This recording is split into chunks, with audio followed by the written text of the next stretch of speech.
पहले प्राय जब पूछा जाता था कहां जाएं तो कुछ दूर तक भी पथिक की राह बताने के लिए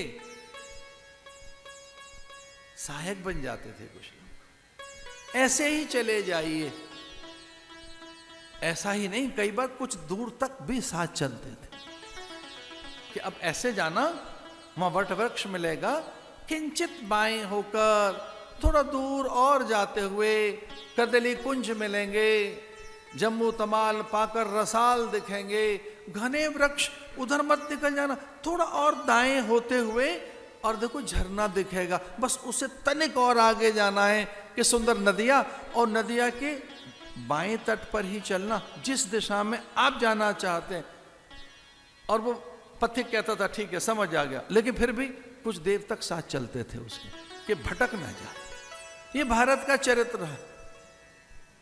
और गांव में तो घर तक छोड़ने जाते थे। अच्छा आप उनके घर जाना चाहते, हम चलते, आपको ले चले, आओ उनके घर ले चले, पूरी गाथा कथा, ये भारत है।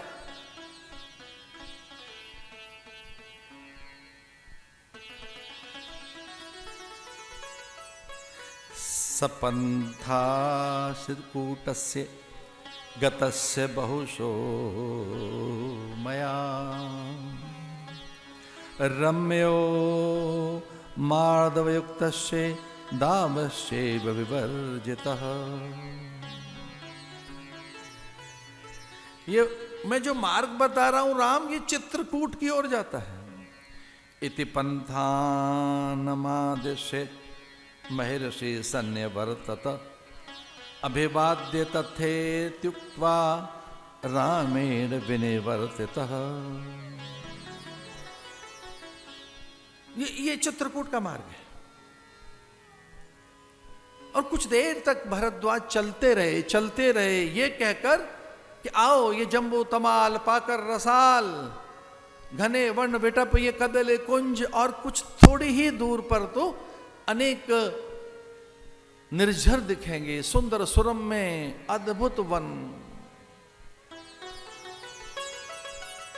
माने नहीं भारद्वाज, कुछ दूर तक चलते गए और फिर राम को लगा कि कर क्या रहे, मुझे तो मार्ग पता ही है, सब मेरे ही तो रचे मार्ग हैं, ये जगती मेरी तो है, मैं ही तो करतार हूं, मैं ही तो नियंता, मेरी तो रचना है, ये मेरे द्वारा रचित ब्रह्मा और ब्रह्म का सृजन, ये संपूर्ण ब्रह्मांडों का मैं नायक, कोटि कोटि ब्रह्मांड नायक मैं राम, मैं तो सभी जानता हूं।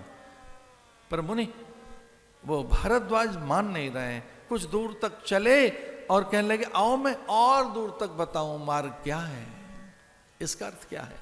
ये मुनियों के मन का या ऋषियों के अथवा संत साधुओं के मन का एक स्वाभाविक धर्म होता है कि कोई सही रास्ते पे चलना चाहता है तो महात्मा उसको मार्ग ही नहीं बताते, उसके साथ साथ भी चलते रहते हैं कि भटक न जाए कहीं,